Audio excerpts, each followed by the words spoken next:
How are we, lads? Welcome back to the YouTube channel. My name is Nick from Australia, and welcome back to the YouTube channel. What a game of football, man. New Zealand versus Australia over at Apollo Project Stadium in Christchurch. Australia winning an absolute cracker of a game, man. That was international footy at its absolute best. The scoreline probably deserved to be closer than 22-10. I feel like New Zealand were really in that game and they deserve to probably lose by a try. Like, honestly, I don't think a 12-point game is a true indication of how the game, how the game went. I feel like it was closer than two tries. But, of course, if you're new around here, guys, don't forget, like the stream, subscribe to the channel. Thank you for tuning in, as always. Hello to the live chat. Lachlan Davis, my good friend, it is good to see you. I hope you are well. Thank you for tuning in. You said got lucky. We'll meet again. Hey, if New Zealand beat Tonga next week, we will see New Zealand Australia in the final, which will be a hell of a game. Jason Reeder is here. We got SS Storm fan, William Pearson, Luke Melbourne Storm fan. Everyone that's rolling in. Hope everyone is doing great. We got a bit to talk about. It was a great game of footy. And, I've said this a few times on the channel. Why don't we have a three-match series between New Zealand and Australia? Like, England every year. I mean, last year they had a three-match series with Tonga and they beat them 3-0. They have a two-match series with Samoa, which starts tonight. And I just feel like a New Zealand-Australia three-match series, the two best nations, it would just be fantastic. It would be outstanding. I remember a couple of years ago, New Zealand had a three-match series with England. I think it was 2019 or 2020. Can't remember exactly what year it was, but they got to bring back these three-match series, man. And the Anzac test, I got to bring that back as well. But let's get into it. And, well, the start of the game, Angus Crichton runs an absolutely beautiful line off a nice ball from Tom Dearden. And I thought Angus Crichton scored. And I thought I got my multi, but he ended up dropping the ball over the try line. It was ridiculous. Now, I will say this. In Angus Crichton's defense, he still had a finger on the ball.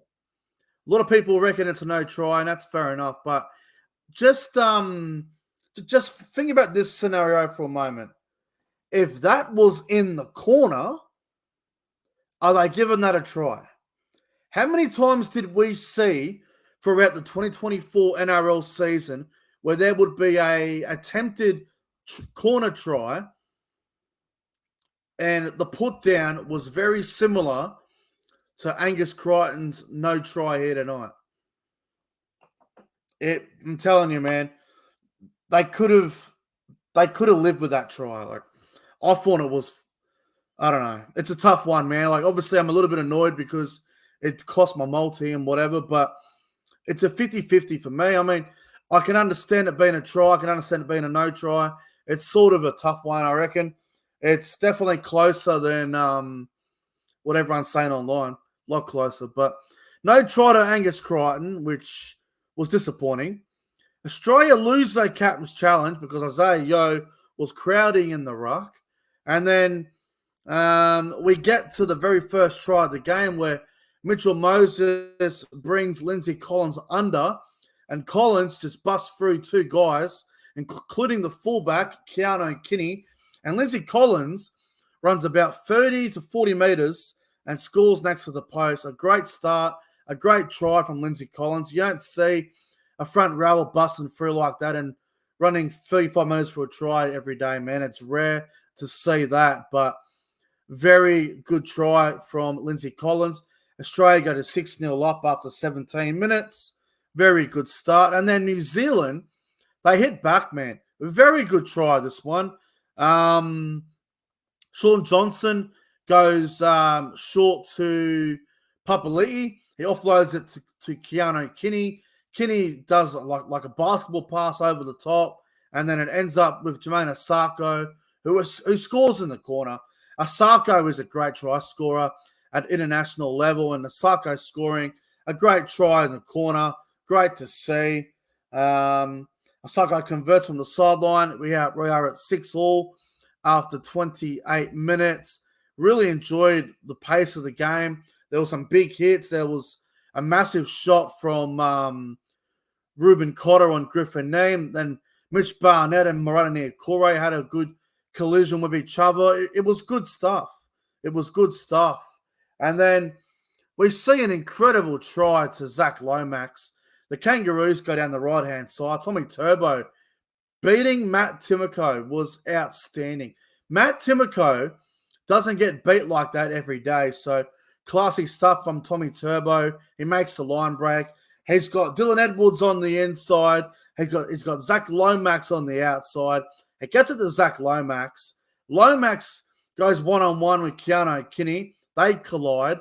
And then Lomax just gets the ball down in the corner. Terrific try. And Australia go to 10-6. Lomax, unfortunately, wasn't able to convert his own try.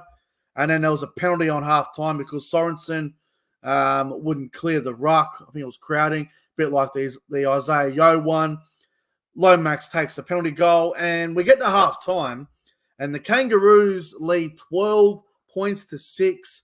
I think it was a fair score for a halftime. I think 12-6 was probably the correct scoreline, considering how everything went in that first half. I think 12-6 was the correct scoreline.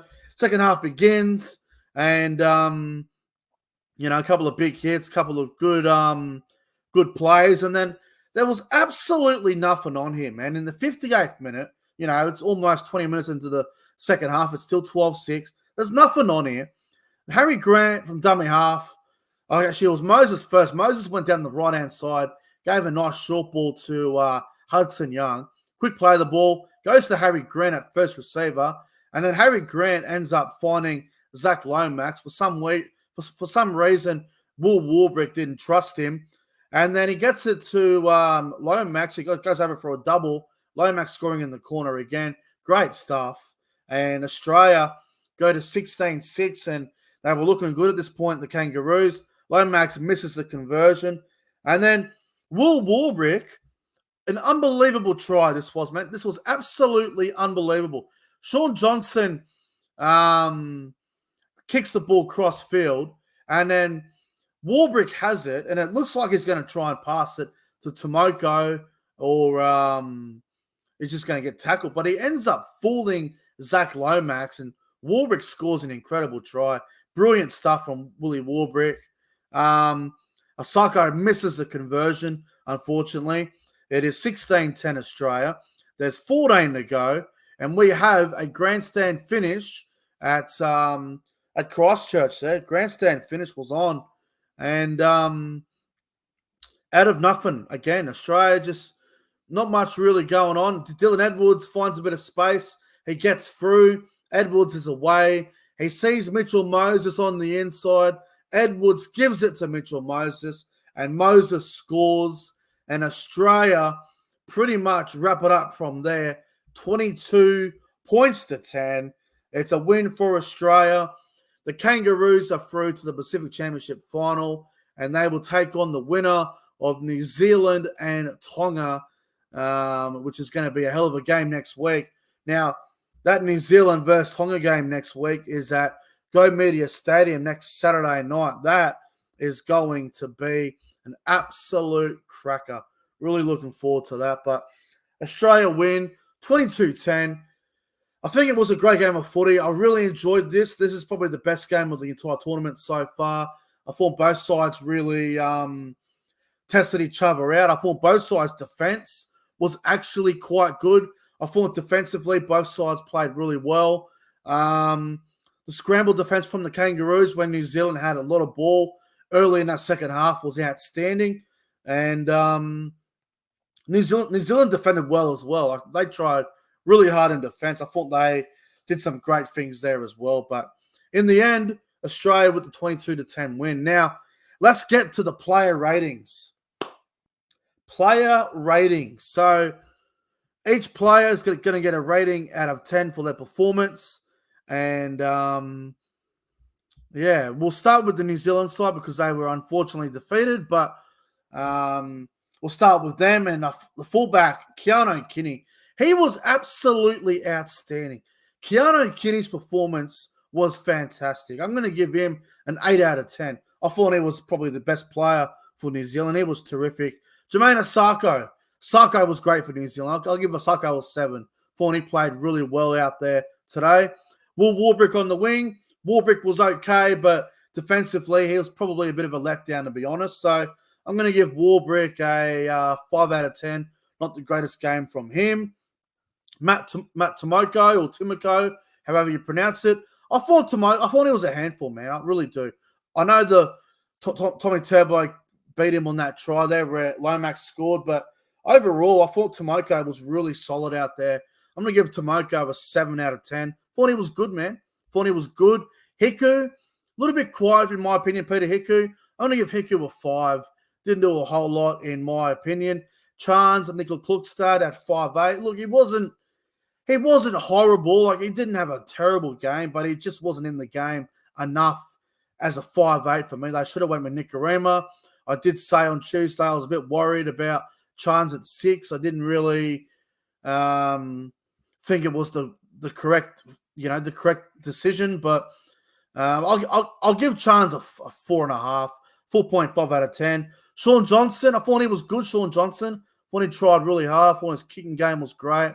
Thought he had a good game. Sean Johnson, sorry. I'll give SJ I'll give him a 6.5 out of 10. Thought SJ was solid out there, man. Fisher Harris was decent. I'll give him a 7. Oh, actually, no. It's a 6.5 out of 10 for Fisher Harris.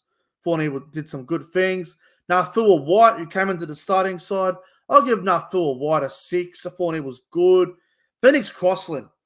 What the hell was that from Phoenix Crossland? I'm a fan of Phoenix Crossland. I think he's a terrific player. I think he's a good dummy half and he can do a job in the halves. But his performance today just wasn't Phoenix Crossland-like, in my opinion.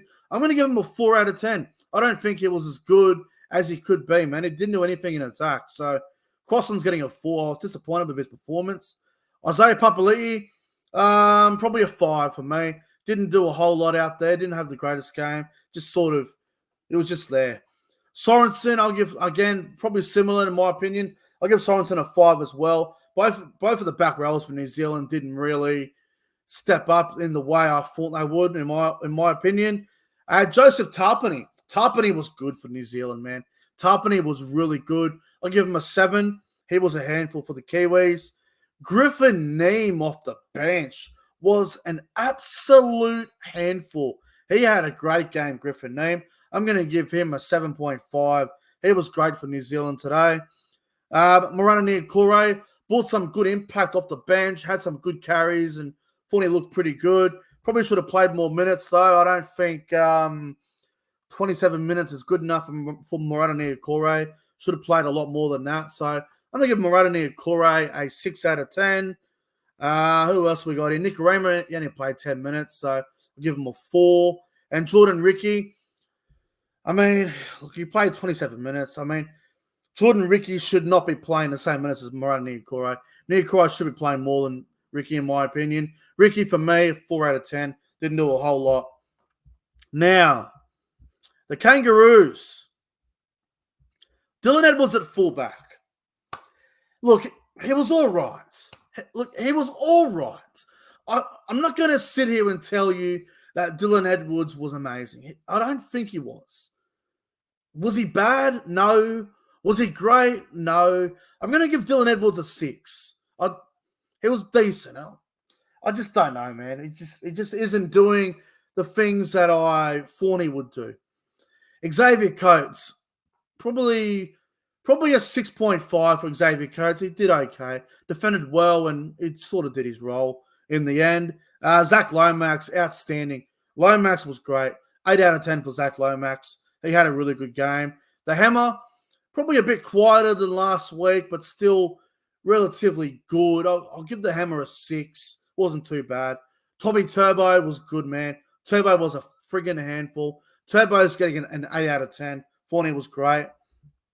Tom Dearden, again, probably a bit like the Hammer, a bit quieter than last week, but still played well. I'll give Dearden a 6.5. Wasn't too bad as well. Mitchell Moses, got to remember too, that was his second game. That was Moses' second game since Origin 3. Forney was decent. I'll give him a 6.5 as well, same as Dearden. Patrick Carrigan. Now, I've got to talk about this. Carrigan and Yeo starting together. I do not like it. I am totally against it. And I hope that they don't do it in the final because I don't think it worked. I don't think it did. Carrigan is not a front rower. Carrigan's a 13. Yeo's a 13. Putting them together just to get everyone in the starting side, I just don't like that decision. I would have had one of them on the bench. I would have had Barnett starting, to be honest. But Carrigan was all right tonight. I'll give Carrigan probably a 6.5. I thought he was all right. Lindsay Collins, he had a great game, Lindsay Collins. Thought he was good, man. I'll give Lindsay Collins a 7 out of 10. Harry Grant. Now, did I hear correctly that Harry Grant got player of the game? Did I hear that correctly? I'm a little bit surprised by that. Harry Grant, player of the game. I just don't know about that. Yes, he was good, but player of the game, I just don't know about that. I'll give Harry Grant a 7. He was good, but I don't know about player of the game. Angus Crichton, who had one of the all-time blowing try. I can't believe he didn't score that. Like, that was just insane. I'm going to give Angus Crichton a solid 6.5 out of 10. Cam Murray, probably a 6. Murray could have done more, but is what it is. I'll give him a 6. Isaiah Yeo, look, I'll give Yeo a 7. He was good. He had a good game, but I just don't like Yeo and Carrigan together in the front row or lock and front row. Just doesn't work for me. Matt Burton, he only played 7 minutes, so we'll give Burton a 5. We can't really rate him if he only played that long. Mitch Barnett off the bench, very solid. We'll give Mitchy Barnett a solid 6.5 out of 10. Ruben Cotter's getting a 5 because he just didn't have the greatest game, to be completely honest with you. And Hudson Young is getting a solid 6.5. Thought he brought some good impact and energy off the bench. But my player of the game, man, look, I think I'm going to give it to Tommy Turbo. Tommy Turbo was great, man. Tommy Turbo is my player of the game. I thought he played really well, Tommy. And I believe he was best player on the ground. I really do. I think he was the best. So he's my player of the game. But that's pretty much going to wrap things up from my end, guys. Thank you all for tuning in. I appreciate you all. Make sure you like and subscribe to the channel. Have a fantastic Sunday night. And I will see you guys in the next one. Until then, take care. See you later.